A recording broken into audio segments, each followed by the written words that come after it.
So Aries, your week beginning the 8th of December, we need to look at Neptune going forwards in Pisces, because if we go to the end of March through to the third week of October, Neptune nibbled into your zodiac sign.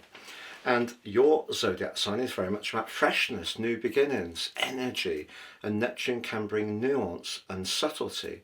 But the chances are, once Saturn joined up with Neptune at the end of May through to the start of September, your personal vitality may have been challenged at times, or you could have found yourself being compelled to look at issues from your past. Neptune going direct on Wednesday is going to ease that, and by the 26th of January, you're going to see Neptune rejoin your sign and begin a new journey which lasts about 164 and a half years.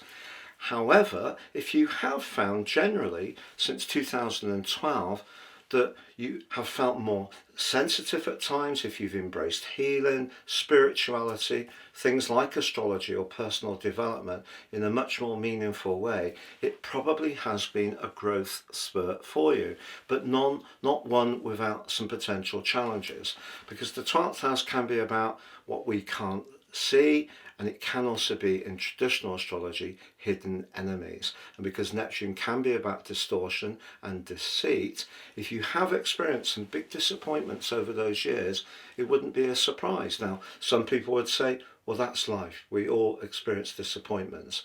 But I think you know that Neptune is a very acute energy, very subtle but very powerful.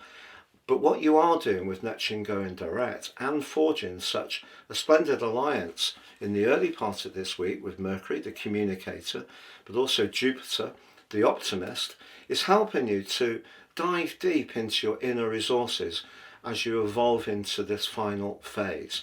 And when Saturn returns along with Neptune early next year to your sign, it is a new beginning for you. We're also going to see next year a stunning solar eclipse in August in your fellow fire sign of Leo, which is going to supercharge your energy along with Jupiter returning to Leo at the end of June. So you've got a lot to look forwards to next year in terms of freshness, new opportunities and possibilities. So if you do feel this week you're still clearing up some loose ends or trying to make sense of something that did disappoint you or someone, not a complete surprise. But there's another part of you at the moment, because of the Sagittarius season that we're in, which is going to be complemented by Mercury from Friday. There's another part of you that's up for a change, and we all know that change can be as good as a rest. But what you might encounter this week is that if your physical vitality is not quite up to going out and joining in with the festivities or heading off for some kind of excursion or break, you could beat yourself up a little bit about that. And I want you not to do that, because if you had the available energy, the collective in Sagittarius would most certainly give you a sense of drama, excitement and adventure. And if you're feeling it in good fettle, the chances are you'll seize the moment to do something more spontaneously as this week goes on. But there may be a financial matter that does need discussing. There may be a surprise. It could be a beneficial offer, or there could be a sudden expense because of Mercury's electric opposition to Uranus. But your ability to think outside the box and be fresh in your approach is one of your great talents. But the other thing I love about Aries people is you can live in the moment. So if something feels right, you'll go for it immediately. And that's something you could do as this week goes on. Now, as Mercury escapes the opposition with Uranus, it moves into a much more compelling and constructive link to Pluto.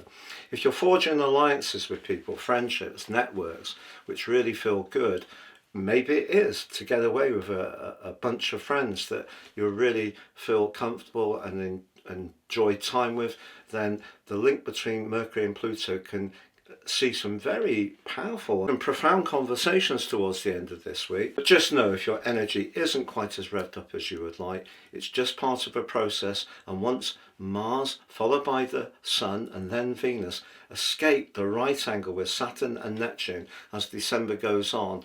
That will give you an opportunity to move forwards in a much more grounded and structured way. Year 2026 racing up. If you've yet to order your personal forecast for next year, you can do so now. Get 30% off, and also your life roadmap report. Totally unique to each person these are produced for. You'll also get your free gift of your Zodiac, General, Love, Chinese and Indian forecast for year 2026. Please see the link below for more.